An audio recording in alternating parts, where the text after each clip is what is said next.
Happy Monday. I feel like I'm walking into an absolute blizzard. Just hectic down here. Bloody hell. Just got Trev. Hey, say hi, Trev. God. Just thought I'd get the Monday morning walking down the beach, and it is hectic. And then, oh my God, Trevor just did a shit before, and a big wave came in, grabbed onto the shit, washed it all over my feet, and then went back out, obviously, but left the shit kind of scattered everywhere. So I've got the bag just trying to collect scattered pieces of horse shit basically all over the place. Just hectic. Anyway, I'll have to call this. I need to head back to the car. It just, yeah, I can't even see out my glasses just with the rain. Wow. What a wild beach walk that was. That was absolutely intense. It's funny, it's like most people would wake up in the morning, look outside and go, nah, weather's not really good enough to go on a beach walk. But me, this shit just doesn't even seem to register until I'm there. And then I'm like, oh, maybe this wasn't such a good idea. Why do I do this? I just wanted to anchor in because I've just been doing a program on human design, actually. For those of you that don't know, human design is like a profiling assessment, I suppose, based on birth date, year of birth, time of birth. Basically, it spits out a profile. And I'm a generator. So, you know, according to my birth metrics and how it all lines up, I am a generator. And there's 4 others, I think, or 3 others that you could potentially be depending on your birth metrics. Anyway, so this course is particularly for generators and manifesting generators, because we both are profiles that have what they would call a sacral authority. So my sacral chakra leads, or should lead, my pathway on life. So they talk about sacral authority as this as being almost like the engine room for decision making, where I should lead myself from, where I can tap into my intuition, where I can regulate myself from. So basically, think of your sacral as being more of your brain than your brain, right? If you are working in alignment, right? When you're not in alignment, you're not operating from sacral, and you do things like, you know, overthink or completely just come from a thought process. You're guided by other people's reactions. You know, you're quite external in the way that you're moving or basing your decisions on. You know, so the more internally sacral driven generators and manifesting generators are, the more likely that they're going to be experiencing success, alignment, money, wealth, overflow, all the fucking things that we want in life, basically. And today's session was really cool because I love a framework. You know, sometimes a lot of these programs that I do, particularly with this coach, are a little bit philosophical. She's a very philosophical person. So there's not a lot of framework around anything. You could sit there on a call for 2 hours and just think, fuck, where have I been for 2 hours? Like, you know, it's just very, you know, from the heart, stream of conscious sort of verbalization. There's not a lot of structure to it. Anyway, today, there was structure. Basically, the summary was that in order for me as a generator, and this applies to manifesting generators as well, if you want to do this, guys, there's apps and stuff online that you can go and enter your details into it, and it'll give you what your profile is, what your strengths are, you know, how to maybe make decisions that are more aligned with you and how you should be living your life. But the framework was basically, anytime that I am not where I want to be financially, where I want to be in life, business, career, relationships, is because I am inconsistent in one of these 5 areas. And now I'm sitting here going, fuck, I hope I remember the 5. So basically the first area is awareness of self, like knowledge of self. The second area is, shit, now I've already lost it. Awareness of self. I've got the end part that I was forgetting before. Awareness of self, communication, oh, that's right, leadership, mindset. There's one more. Awareness of self, leadership, mindset, frequency, and communication. But if I'm inconsistent in any one of those 5 areas, that is the blockage for me being able to be magnetic and attractive towards what I want in life. So absolute magnetism is when I'm nailing and I'm consistent with those 5 components. That my awareness of self is evident, you know, is clear. I'm tapped in. I understand what's going on. For me, in the context of whatever is going on around me. Leadership, that I'm always operating from my highest level of both self and external leadership, and that's all in alignment. Mindset, that obviously the way that I'm thinking is not, you know, holding me back, not making excuses, not coming from a place of fear, not trying to shrink myself to be accepted or to be liked by others. Frequency, obviously that's the energetic omission, and I just feel like that's a consequence of the other 4 areas. If you're not consistent and aligned with those areas, obviously your frequency is going to be off, your energy is going to be off. You're not going to be vibrating at any level of magnetism or attraction if you're vibing down in a low frequency, whether it be desperation, sadness, resentfulness, anger, whatever it might be that's feeding into your frequency. And then, God, what do I keep doing this? Leadership, mindset, frequency, awareness of self. You're probably yelling at the camera right now going, it's this! Anyway, you get my drift. So, of all the human designs, like basically, the more you understand about this framework that holds who you are, the more likely you're going to be able to make decisions and structure a life around this, what do you want to call it, way of being.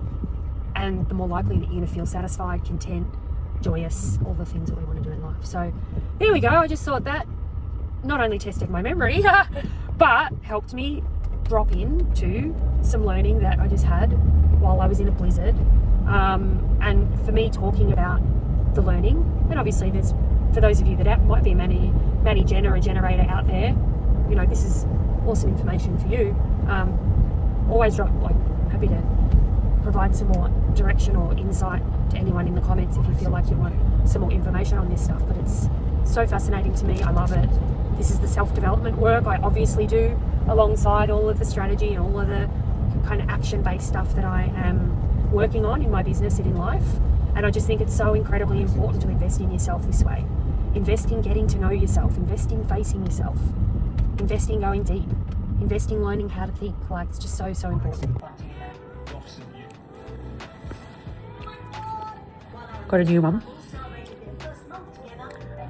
Bulla Neapolitan. They're like drumsticks, but they're just better. They've got like this chocolate swirl that like goes right to the bottom of the, like a sauce. Not as good as a Tim Tam. Deluxe, but up there. Just getting the MAFS in. That woman was unhinged last night. But I just got to show you this chocolate dynamic that we've got going on here. Oh, fuck, got no lights, but see that dark swirl? Like that is sauce swirled through the Neapolitan. Delicious. You know what shits me about this bloke?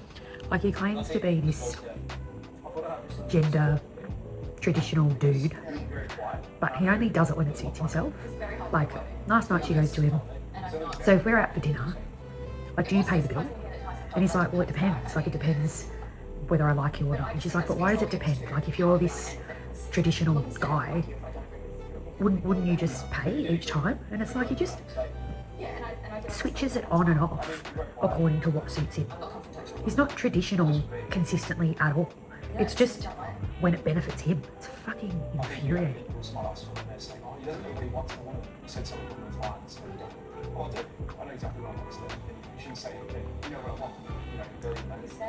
Mate, you're talking fucking contradictions. Here comes Johnny. Get him, Johnny. Fucking rip him one. Last night at the dinner party, you called her a temporary wife. You said if I liked her more, I might pay the full dinner bill. In amongst telling her that she is far too much like a man. God. You're eroding any sort. You're an animal, mate. You're an absolute animal.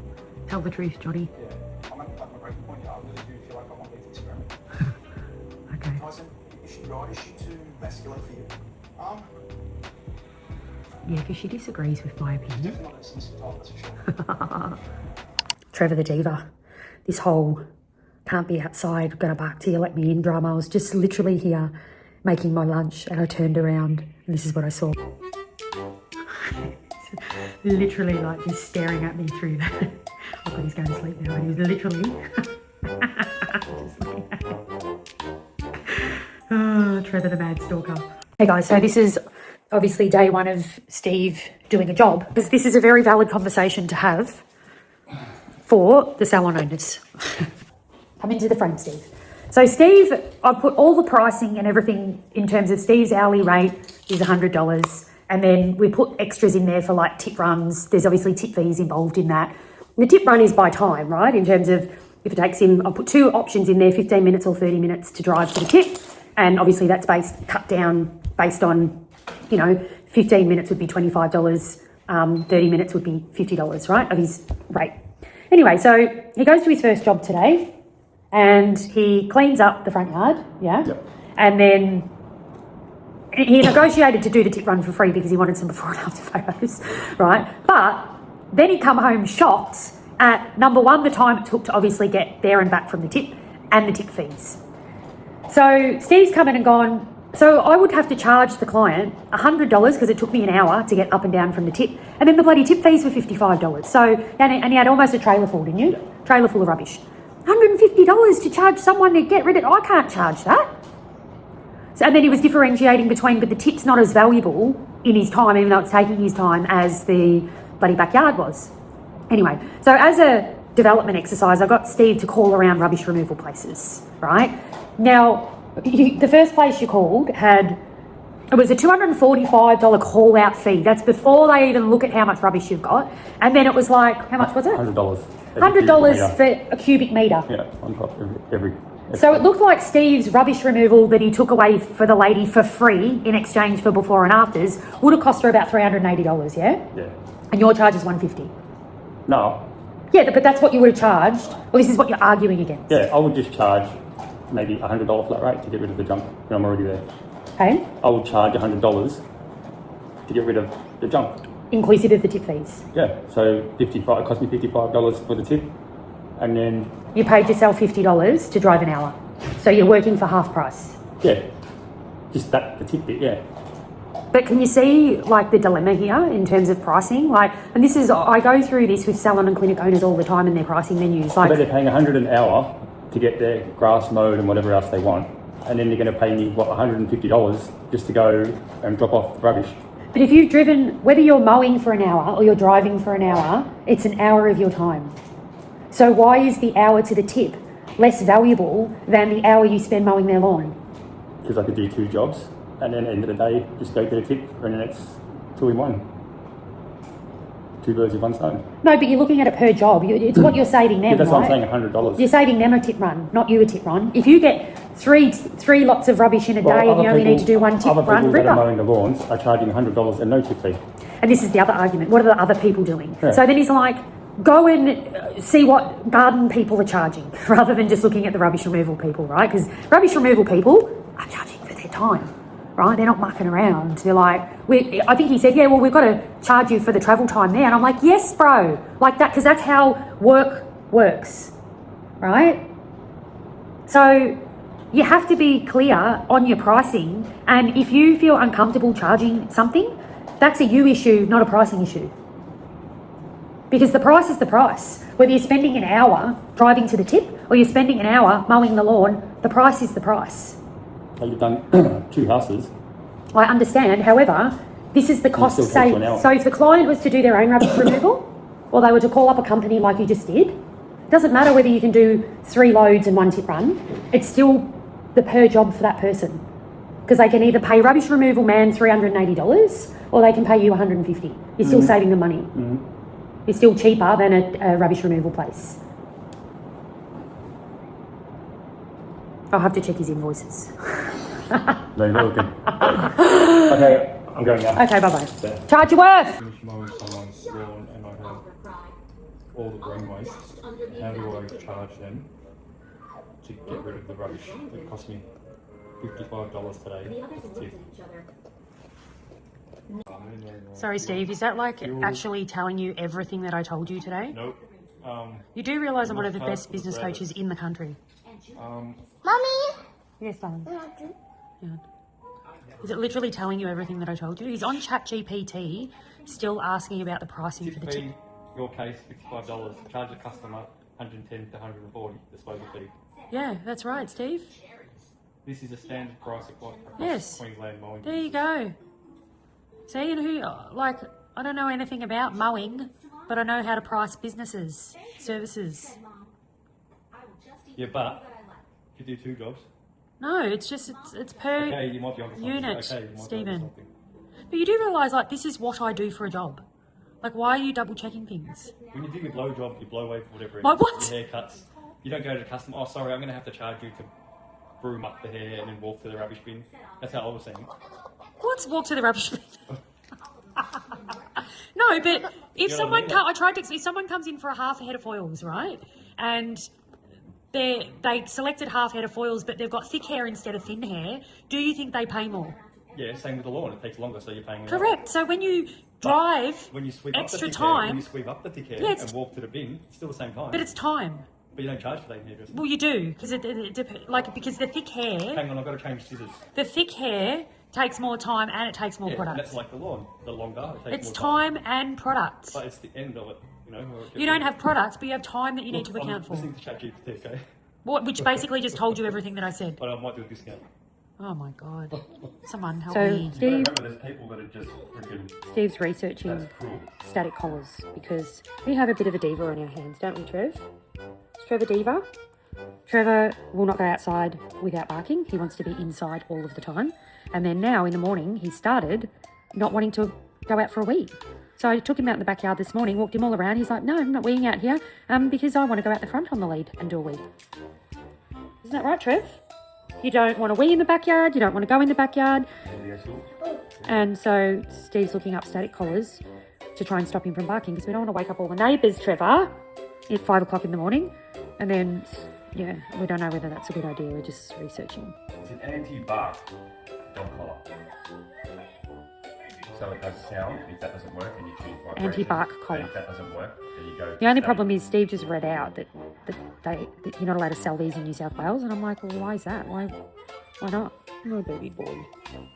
Where's Mr. Shrubby? Mr. Shrubby's turning into a diva. Aren't you, Mr. Shrubby? Yeah. Let's bathroom chat. Howdy doody, everybody. How are we on this glorious day? So interesting, I met with a client yesterday, a client that had been in our community for probably almost 2 years. And they're called momentum calls, but they can double up as an exit meeting.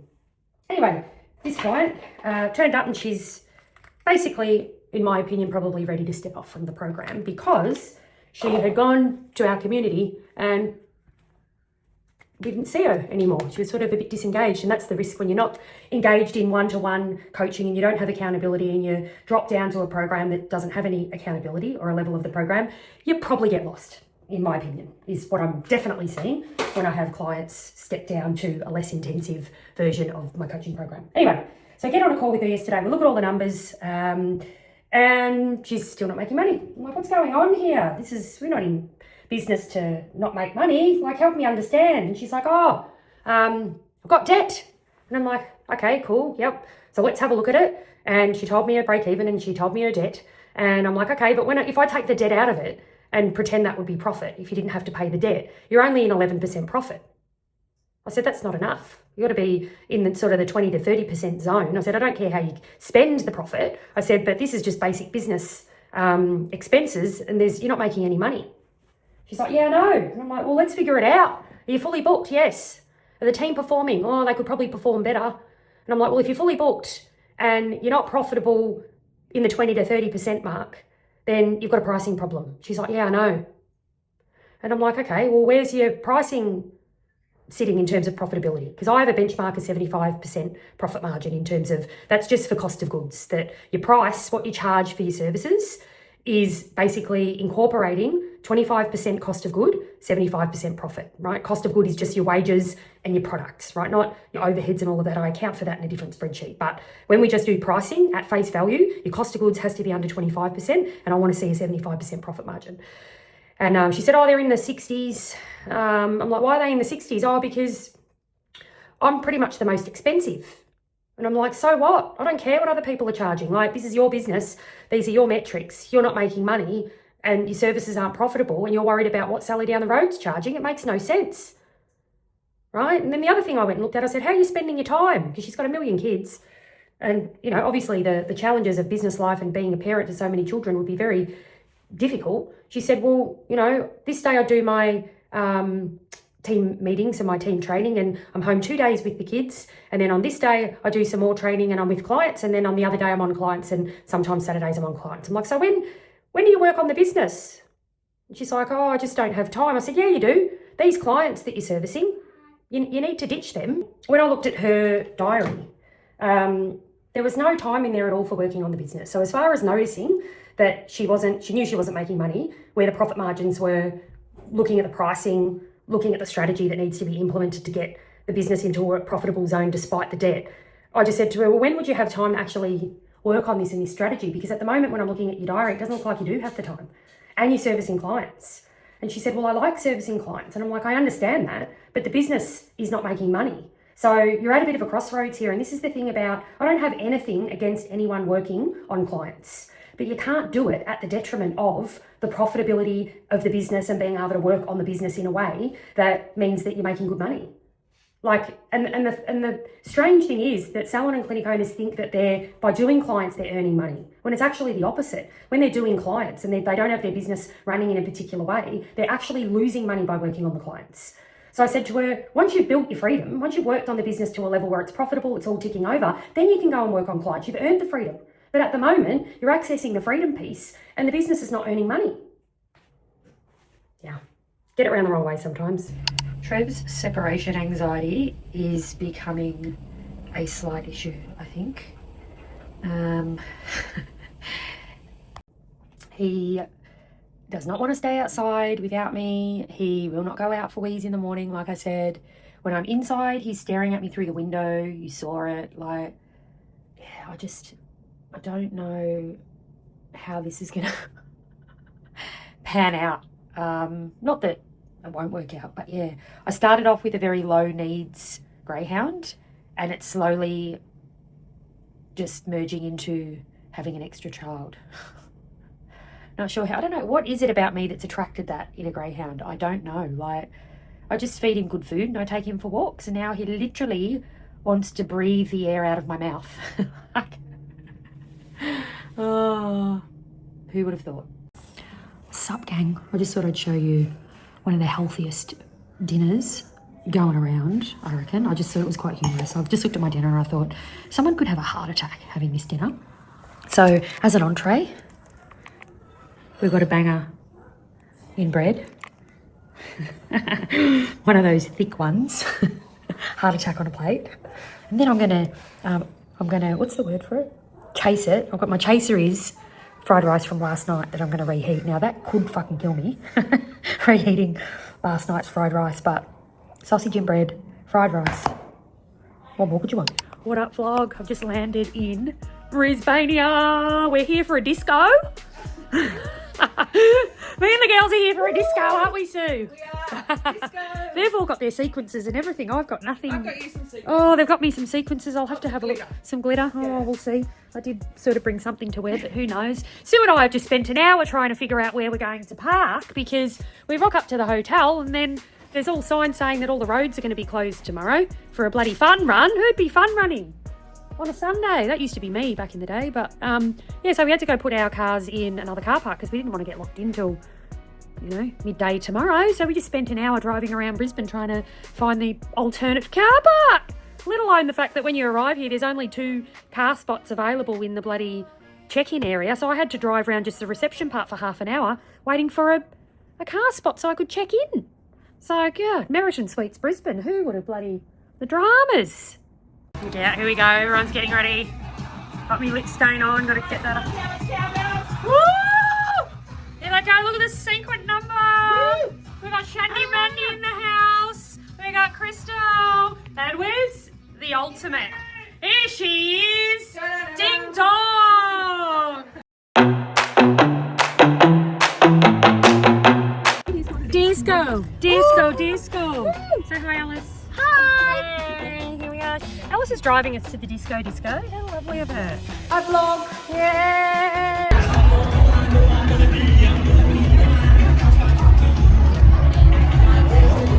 All ladies here, just ladies.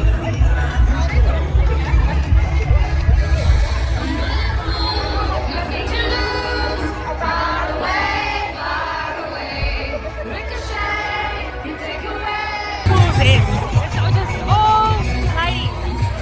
And there's so many people of all different ages. How cool is it? This is the drink line, by the way.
We're just refueling after the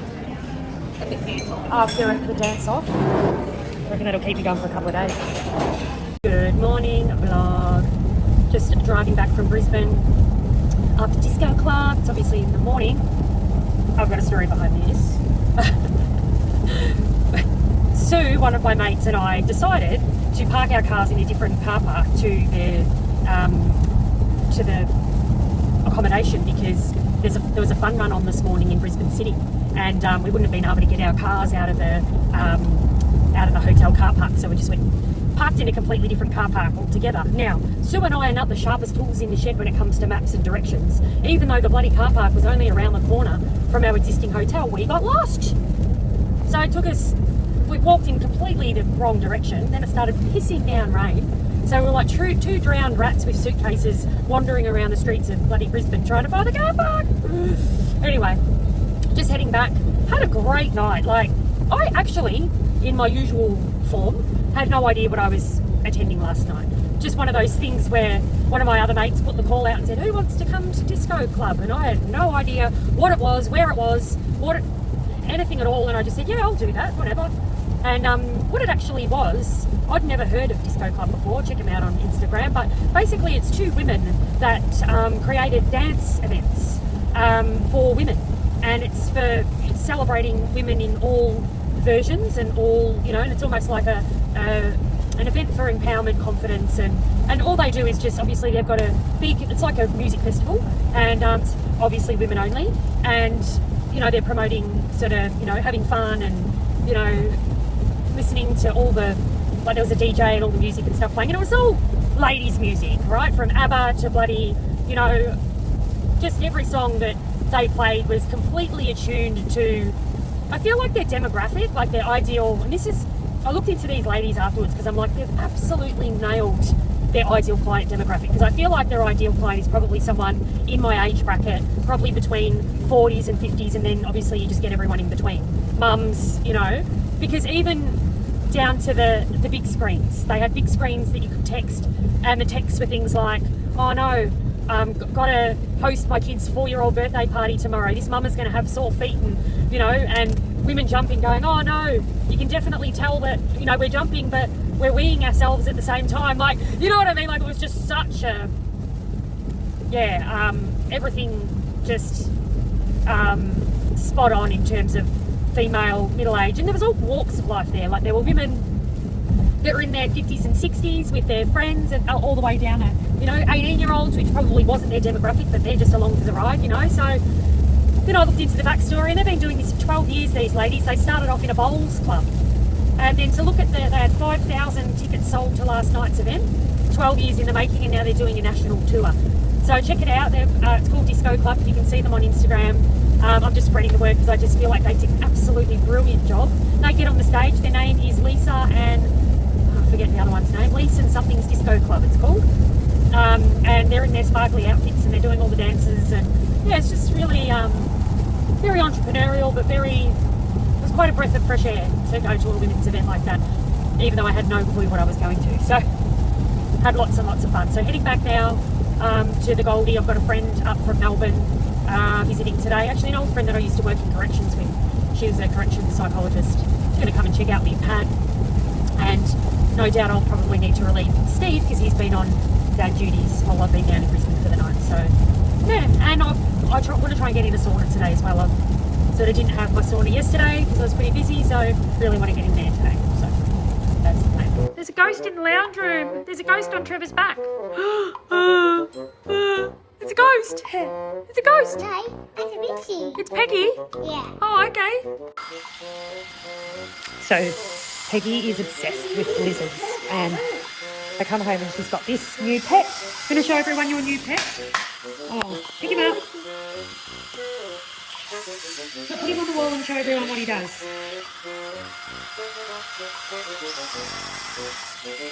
How cool. Okay, bring him back down the wall. Peggy's remote controlling it. Whoa!